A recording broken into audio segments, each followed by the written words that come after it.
a.m. We've been going beyond 7 a.m. and we've been starting a little after 6 a.m. lately just because I have to somehow harness my rage when it comes to the 76ers and it comes to Doc Rivers. I cannot tell you enough. And if you've been listening to me, you've known me for a while, you know I'm not a fire the coach guy. You know I'm not the guy to jump out, because ultimately, if the players play well, if the players hit shots, or in any sport, if the players do what they're supposed to do, and that is perform, we're not talking about the head coach. If Ben Simmons developed his game into that MVP he could have been, or at least that MVP caliber talent he could have been, if he just developed a jump shot or even hit his free throws or finished at the rim, all right, there's a lot more there than I thought. But if he just did that, then we're not really talking so much about Brett Brown as much as we did. Now, you can always look at the coach and say, well, he's supposed to develop these players, but I am not the person that jumps at fire the coach. Like, that's not me.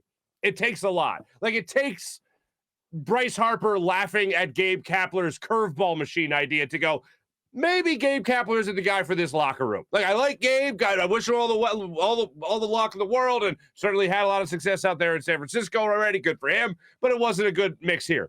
It was time to move on from Brett Brown. I wanted Doc Rivers here. I said they needed authority in here. They needed somebody that the league respects, that other players around the league respect. That's what they need. And they got that in Doc Rivers. Unfortunately, they didn't get a good coach in Doc Rivers. He's had some great players throughout his career. He's gotten a lot of run out of that one championship that he won with those 3 Hall of Famers he was playing or coaching in Boston, as we all know the story goes. And we have seen choke job after choke job after choke job in the playoffs with Doc Rivers teams when he's had some pretty damn good talent.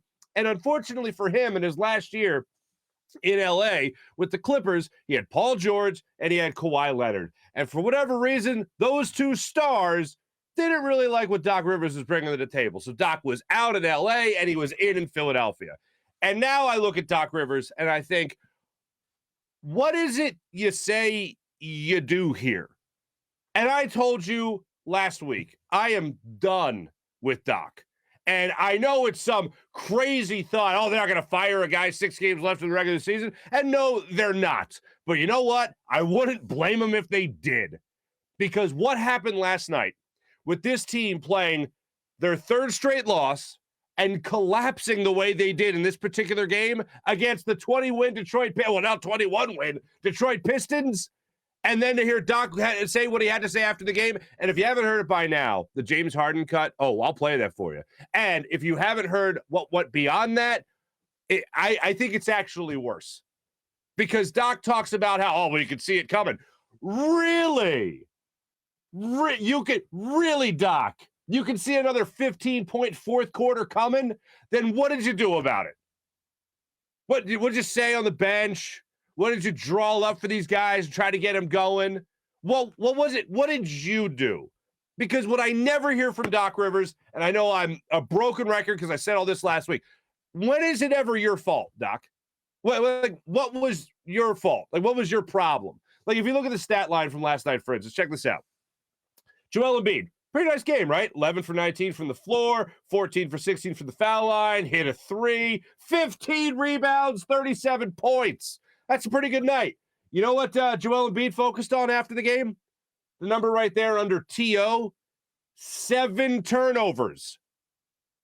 Joel Embiid didn't want to talk about the bench and how the bench struggled, 3 for 12 from the floor, 1 for 8 from beyond the arc. You know what Joel Embiid wanted to talk about? How Joel Embiid had 7 turnovers.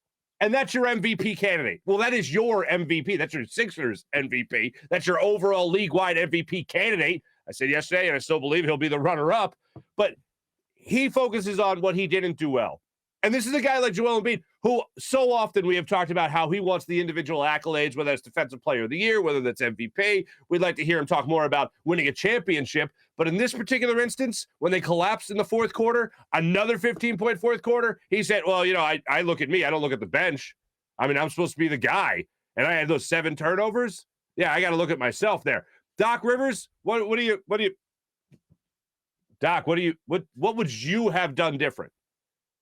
Like, the thing I didn't hear, and I'm not in the media session, so I can't ask the question, but Doc, what are you saying to the guys as you're supposedly seeing this fall come. Like, what are you saying to this team? Are you just saying, "Oh, you guys, you got to be better. You got to be better"? Like, what are you saying to these guys?